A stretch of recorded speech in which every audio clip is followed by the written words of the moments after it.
state of supply chain management during the pandemic, and more specifically, the state of supply chain management education. Topic of my conversation today with Peter Canellis. He is Associate Professor of Management at Vaughn College in Queens, New York. Peter, welcome. Thank you. Thanks for having me. Let's start with the broad view. What is the state of supply chain management at this difficult time? Well, of course, there are many fine programs given by various colleges and universities, and we're finding now also that programs are being developed at the high school level.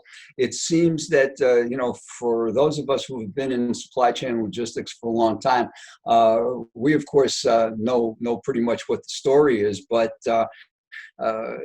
supply chain hasn't really gotten the recognition that I think we all think it deserves. But now all of a sudden, with the pandemic crisis, the spotlight is, of course, on supply chain management. So it's sort of like it's emerged, and I, for one, am fairly confident, quite confident that that's not going to go away. When the pandemic is behind us, I think that there's been enough of a spotlight on logistics and supply chain management so that will continue. More and more people are really becoming aware of the fantastic career opportunities that are available. Yeah, so what you're describing in a horrible time is indeed a kind of a silver lining, is that it's probably finally wakes people up to the importance of supply chain and maybe starts attracting more students to programs such as yours, valuable careers going forward. So, but how is that changing? I mean, what are you teaching in the classroom now, whether online or anywhere else, that might be different from what you taught before as to how you actually teach supply chain management? Well, I think all schools have different programs that have different areas of emphasis. Of course, we focus on air cargo management, but of course you can't talk about air cargo management without talking about trucking, because every shipment begins and ends with a truck. So you've got to understand trucking operations as well as air cargo management operations, and along with that, of course, you have to understand distribution.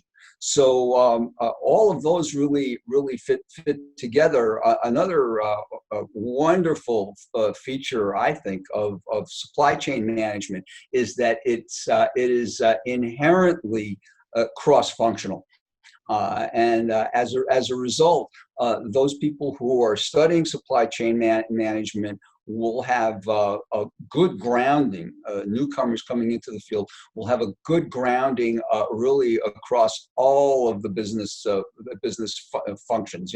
Sort of the classic ones that we think about when we think about business management.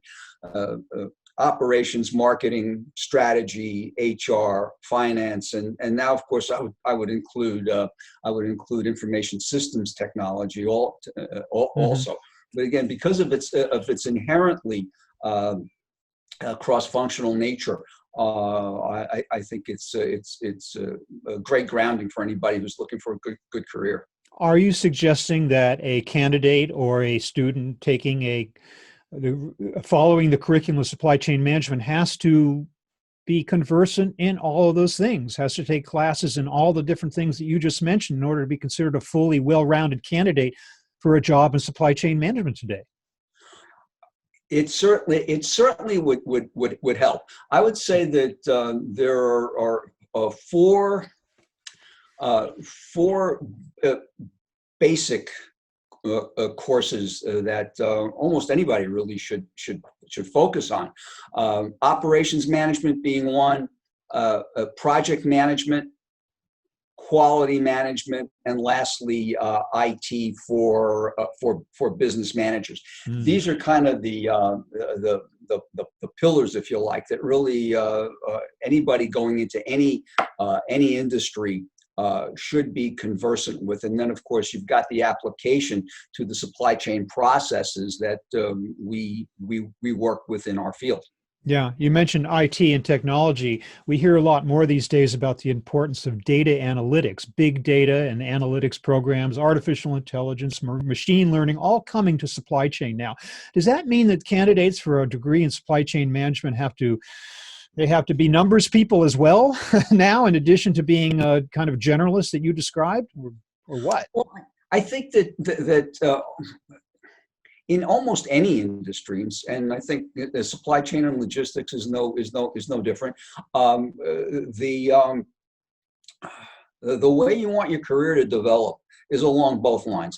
Mhm. You don't need to have a master's degree in math, but you can't be afraid of numbers. Right? So you need to be able to understand how to scope out a problem, what kinds of data are important, and then you can have other people help you to get it, to organize it, and then to crunch the numbers so that you can get some synthesis out of the analysis. What does it all mean? Then of course the interpersonal side has always been important, again, in almost any industry. But what I find very intriguing right now is the shift, not so much away from just in time to back to just in case. This is due, of course, to the pandemic and to all the geopolitical kinds of machinations that are going on all over the world, our relationship with China and so forth. So learning to deal with all of this in the contemporary geopolitical environment, I think is going to be very interesting. But it's still getting down to getting the right product to the right place at the Yeah. right time at the right Hmm. price, and not having too much inventory, and how much is too much. How much should we keep just in case? All of these, Hmm. all of these really classic issues that we face we're still going to be facing them, but again, in a new geopolitical environment. I think that's what really makes it interesting. What is the world like today for someone who's now graduating with some degree of some kind in supply chain management? On one hand, you have a terrible economy, a lot of people out of work, a lot of companies not hiring at all. On the other hand, you have what we've discussed as this renewed realization of the vitality and importance of supply chain. So somebody comes out of one of your programs, they hit the job market right now in the middle of the pandemic, all this uncertainty. What are their prospects? Yeah, I think their prospects are quite good, quite frankly, for a couple of reasons. One is pure demographics. We see a lot of people at the age when they are retiring. Right, Mhm. that's one, and those slots have to be replaced. You have to be a little bit diligent, but making the connections in the supply chain, not only shippers, consignees, carriers, and then of course everybody who supports, forwarders, customs brokers, everybody else. You have to have your tentacles out, so to speak, to all of these to all of these sub elements, if you will, of the industry. Which is why one of the things that we do is we have a phenomenal career services group, and supply chain is one of our initiatives. Mhm. Not only reaching out to the employers, but also reaching out to the students to give them more of an understanding and an awareness of the opportunities in supply chain. Yeah. We're very, very proud of our record. We're number one in the country in moving students from the lower 40 percentile in income up into the top 40 percentile. So we jumped that middle 20%, and Mhm. we're moving them along very, very, very, very effectively. And supply chain is a good place to do it, because And yeah, and yet these are extraordinary times. And one of the key aspects of a supply chain education, or a business school education for that matter, has always been the internship. Now, in a time of remote work, lockdowns, sheltering in place, and the like, Are there opportunities for your students to engage in internships? And if not, does that hamper their ability to find work subsequently in this industry? Yeah, there are opportunities for remote internships. It's certainly been a little bit more difficult. I had mentioned our career services group just a couple of minutes ago. We're very, very big on that. We've got some very nice programs going, again, live programs. But they can hook you up with internships? I mean, as opposed to just career counseling, you're talking about actual opportunities for internships at a time like that. Yes, indeed. Yeah. And to the best of my knowledge, I mean, I've been part of getting them placed. I haven't heard about a bad experience. Some people will go into the industry, others won't. But everybody gives positive feedback with regard to the experience. Well, assuming the experience is there at all at a time like this. And I think you're suggesting that it is, but these are, in fact, difficult, challenging times. Also interesting how you talk about the shift from just-in-time. Management theories are changing too. So you, as a teacher, have to convey a different message than you might have in years past. So it seems like you're kind of learning about this business even as your students are learning. Interesting. Absolutely. I tell my students that if you get through any session where the instructor doesn't learn something new, it's not what even if it was a good session, it wasn't as good as it could have been.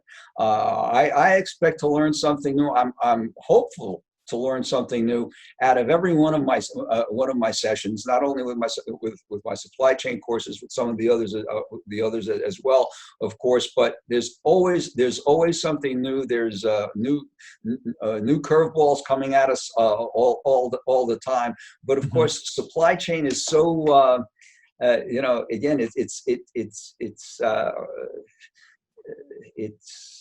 the